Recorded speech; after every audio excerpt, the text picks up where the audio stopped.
Okay guys, welcome back. So today we're going to be spraying our finished coat of paint. We're doing 2 coats of paint, so we'll do our first one and then wait till that dries and come back with the second. A couple things we want to talk about today is we filled all our nail holes on the shiplap paneling. We caulked everything yesterday and came back and sanded today. We made sure everything was nice and smooth.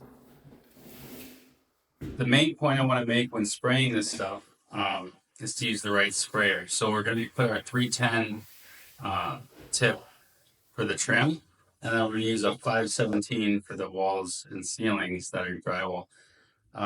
So if you don't know, the first number on your tip is going to represent the width of your spray times 2. So 517 would be a 10-inch wide spray, and the 17 that represents the diameter of the hole. The bigger the number, the bigger the hole in hundredths of an inch. So 17 is 0.017 hundredths of an inch.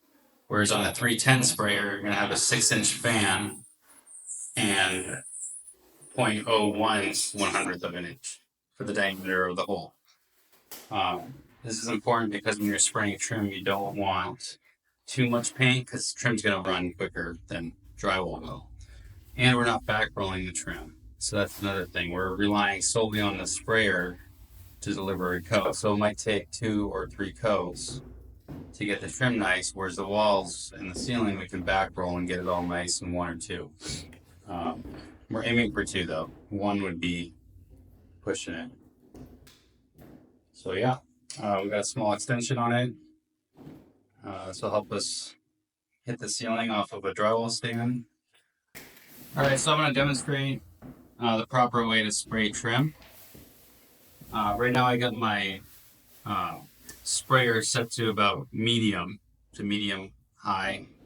I'm going to turn my tip around and clear out anything, and then we're just gonna test it here.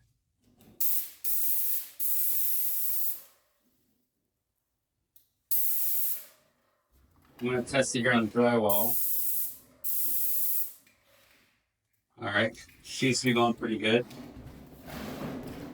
Now the key is not to stop on the wall. You want to continually paint. As soon as you stop on one area while your finger's on the trigger, it's too late. You're gonna get a run. So never stop moving. And you don't want to really paint over the same area twice. You can overlap a little bit, but you're trying to kind of just lay on a thin coat on your first coat. Let it dry, and then you can come back and do another light coat, and that'll give you a nice finish. Whereas if you try to paint it all on the first coat, you're going to get runs.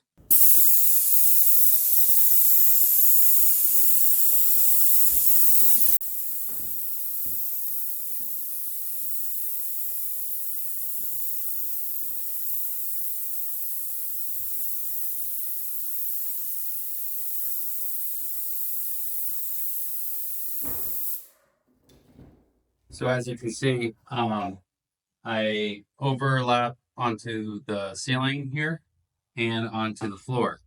That way I don't have to stop my motion, and you don't want to be changing directions. Like I said, you don't want to stop in one place. So if you're changing directions on the trim, then you're going to have extra buildup in one spot. So now you have all this buildup right here, where I'm okay with that buildup on the drywall where it's not going to run. But if we do that out of the pan,